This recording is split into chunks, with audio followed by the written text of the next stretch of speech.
Hyundai's Tucson has historically stood for value for money motoring, and now there's a brand new one, but as well as that inherent sense of value, this new car brings a really clean new design as well as some upgraded tech inside. So can it deliver that same budget-friendly appeal as its predecessors, but with a healthy new dose of extra equipment? We're going to find that out today. But before we dive in, please remember to subscribe to the channel and hit that bell icon so you're notified every time we upload a new review. The Hyundai Tucson has a really eye-catching design. Much of that comes from this really cool front grille. It kind of flows into the headlights, but you've also got really great lights at the back too, and some nice chrome finishes above the windows. The only bit that looks slightly strange is the squared off wheel arches, which once you've noticed them are quite hard to unsee. The interior of the Tucson is dominated by technology, so you've got a big screen in the middle, secondary screen ahead of you. Both are quite clear, quite easy to use too. There's loads of equipment, you've got air conditioning and heated seats, and heated steering wheel in this car too, which is really good for when you're in cold days like we're in today. I'm not a huge fan of the amount of gloss plastic that's in here, all the way down here, all the way up here, down here too, and it just picks up fingerprints and ends it all up looking a little bit dusty, a little bit grubby. But you have got two really good charging points down here and an extra one in the middle with a 12-volt socket. So in terms of practicality and functionality, it's really good. I just think this plastic material should have been swapped out for something else. The back seat of the Hyundai Tucson is really impressive in terms of space. Now, the seat is in my position, I'm just under 6 foot, and I've got loads of knee room, loads of room for my feet, and plenty of headroom too. So if you've got taller passengers, quite often, they're all going to be very comfortable in here. There's a small transmission hump in the middle, so the person sit in the middle is going to have to put their feet either side, but it's not too bad. And actually, these seats are cloth finished, but really comfortable too. You've also got two USB charger sockets in the middle for charging devices, so there aren't going to be too many squabbles about who gets to charge up their tablet in the back seats. And you've got a small kind of bottle holder at the side, though it's not a deep door bin. All in all, I think this is really good and a very impressive amount of space for a car of this size. Much the same as the back seats, the boot space in the Tucson is really impressive. In fact, there's 616 litres. This isn't a powered boot, it is a manual one, mind you. 616 litres, which as you can see, is more than enough space for all our camera gear for the day.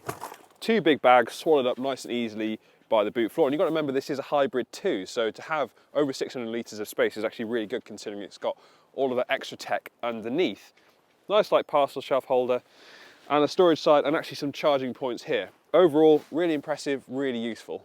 You can get the Tucson with a variety of different powertrains, all with some form of hybrid assistance. So you've got a mild hybrid, you've got a regular hybrid, and then at the top you've got a plug-in hybrid, which will be the most expensive. All are centered around a 1.6 litre petrol engine.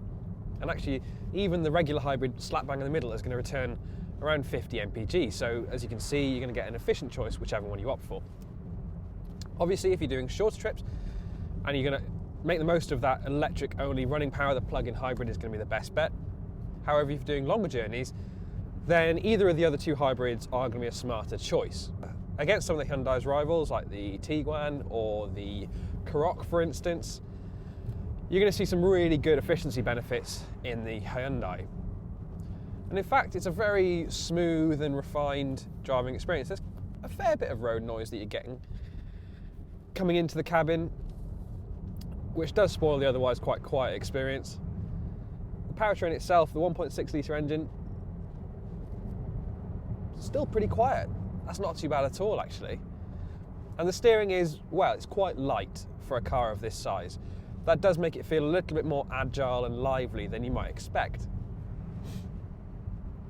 The ride quality is actually pretty good too.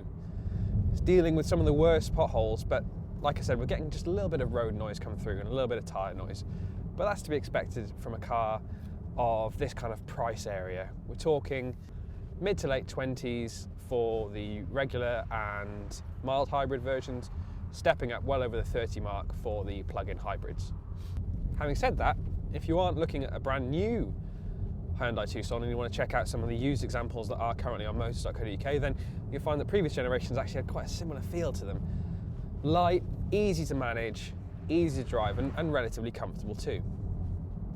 I just would have liked to have had a little bit of that road noise dialed out, because it is coming through quite consistently into the cabin.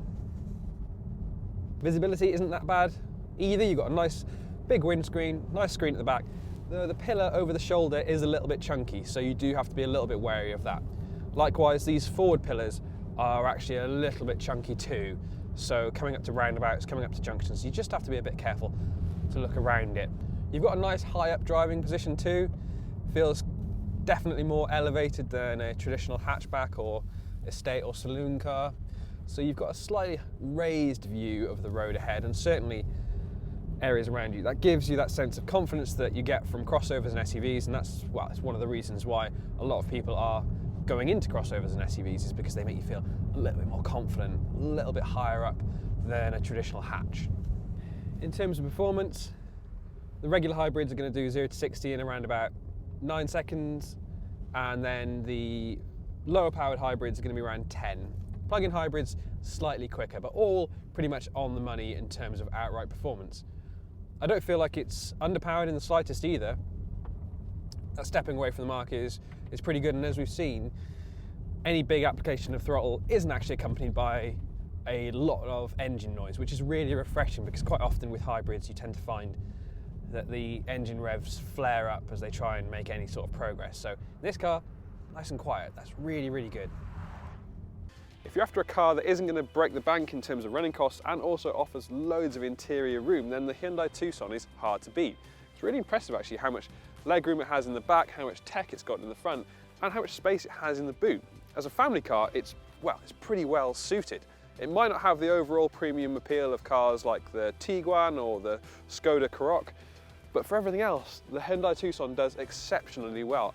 The good news is that these same attributes apply to the previous generation Tucson, so if you aren't planning to buy a brand new one, then having a look at a used one, of which there are plenty of options on Motors.co.uk, is a really good idea. If you have enjoyed this video, please leave us a like below and let us know in the comment section what you think of the Hyundai Tucson. And remember, as always, to subscribe to the Motors.co.uk YouTube channel, hit that bell icon so you're notified every time we put up a new video.